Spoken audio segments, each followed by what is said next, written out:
This is Max with Ideal Satellite Services and SDADish.com. We want to thank you for all the emails and comments. And for today, we're going to introduce to you the Trimax SM4500 meter. Hope you like this video. Thank you.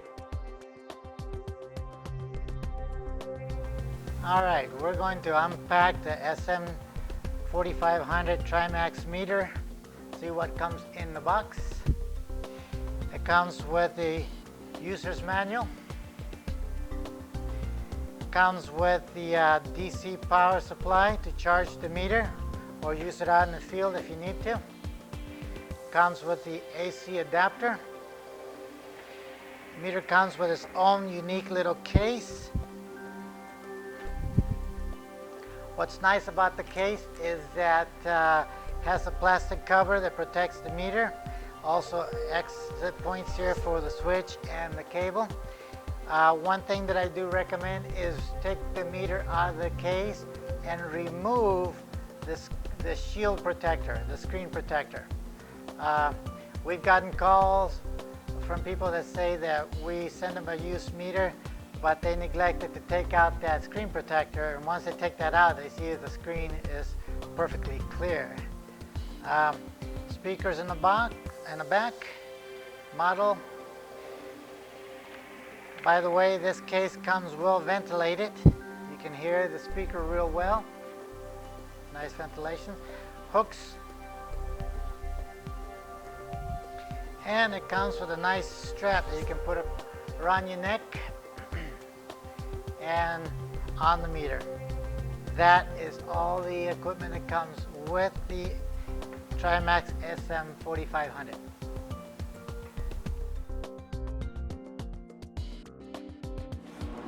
Okay, we're going to walk you through the Trimax SM4500, show you some of the actual functions. On top of the meter there's an on and off switch, which makes it nice. It takes out the battery, so it gives you longer life duration on the battery. When you flip the switch on, it's one of the fastest meters Trimax has put out as far as booting options. You hit the power, it boots, flashes Trimax, and there you are.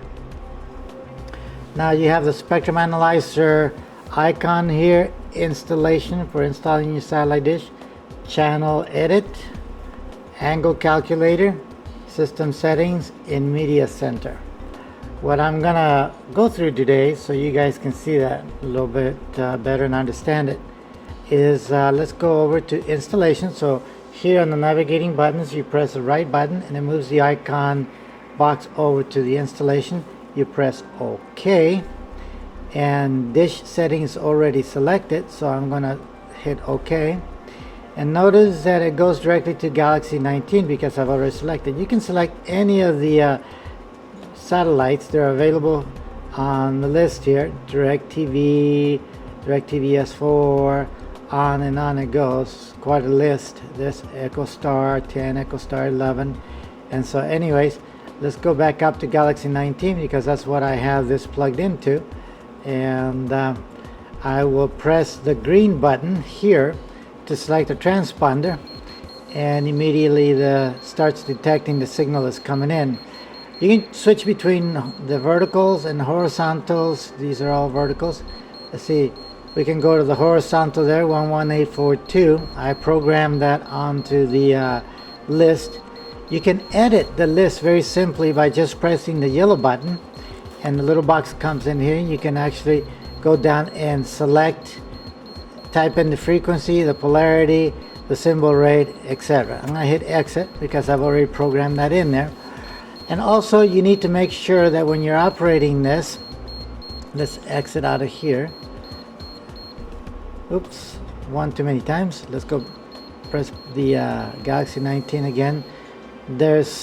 Because I haven't selected transponder, it goes off. If you press the arrow to the right, notice how it switched from Galaxy 19. It's still highlighted in black. Now I can go and change any of the settings here.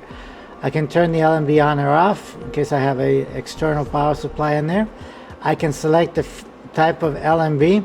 I can press, oops, we'll go back over here. I can press OK, and then go up and down and select whatever LMB. If I'm using a 9750 or universal 10600, I can select that. Let's go back to the 10750 because that's the one that I'm using now. It's highlighted in yellow, and I press OK. And then I can change if I have a 22K switch, a dissect switch 01, a dissect switch 101. If I have a motor control, I can control that through here as well. It's very nifty. So let's go back over to highlight Galaxy 19.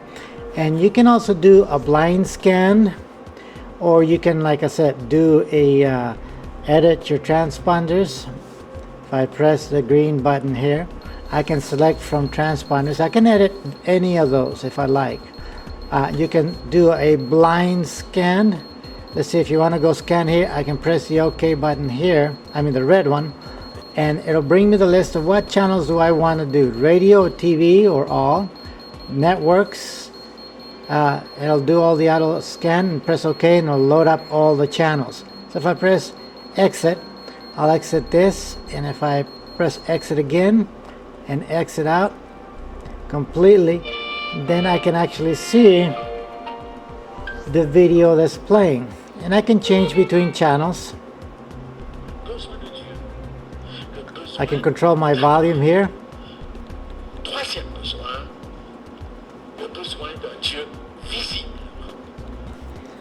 So if I want to change channels, just go up and down. Last line, honestly. Very simple. Now let's say that I want to go back to the menu. Very simple. Just go to the right corner here, hit menu, and over to installation if I want. Or if I want to select the spectrum analyzer to see what's going on as far as the entire spectrum, I press OK button, and it'll now start scanning the spectrum. As you can see here, I have a higher gain level up here than I do down here. It starts tapering off on the frequency range. Let's see, I can also do adjust the height if I want to go up and see more of what's at the top. See that? I just kept pressing the up button, and if see there's it's scanning, and it continues to sample. It's kind of nice to be able to see how flat your signal levels are. Okay, so if I want to exit this, I can just hit exit and go down to angle calculator. I can actually enter the information here as far as my latitude and longitude, and it will give me my azimuth, my elevation and rotation. So you have to enter those settings for your location. So if I hit exit, go over to the system settings, press OK. There are several different settings here. I can change languages, menu settings, lock control, time. That's essential too, to be set on the right time. You can also upgrade using USB.